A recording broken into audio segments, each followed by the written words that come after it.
خفیہ کارروائی، منشیات فروش خاتون سمیت 5 ملزمان گرفتار۔ اس حوالے سے مزید تفصیلات دیکھتے ہیں ہمارے چیف رپورٹر کراچی جاوید محمود آرائیں کی اس رپورٹ میں۔ ایس پی ضلع ملی ڈاکٹر عبدالخالق پیرزادہ کی خصوصی ہدایت پر عمل درآمد کرتے ہوئے تھانہ سکن S H O sub inspector Adeel Shah نے پولیس ٹیم کے ہمراہ ریری روڈ کے قریب خفیہ اطلاع پر کارروائی کرتے ہوئے منشیات فروشی میں ملوث 2 خواتین سمیت 5 ملزمان کو گرفتار کر لیا۔ گرفتار ملزمان میں ذوالفقار ساجد، وقار کز بانو اور رقیہ عرف اللہ دینی شامل ہیں۔ تھانہ سکن S H O sub inspector Adeel Shah کے مطابق گرفتار ملزمان شہر کے مختلف تھانوں کی حدود میں منشیات کی ترسیل اور فروخت میں سرگرم تھے۔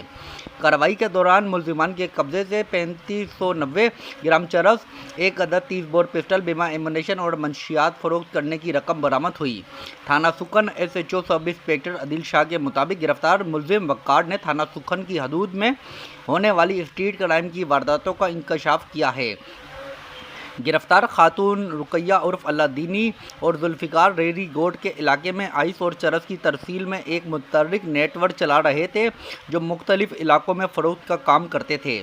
گرفتار ملزمان کا کرمنل ریکارڈ مختلف تھانوں سے حاصل کیا جا رہا ہے، جبکہ ملزمان کے خلاف قانونی کارروائی عمل میں لائی جا رہی ہے اور مزید تفتیش جاری ہے۔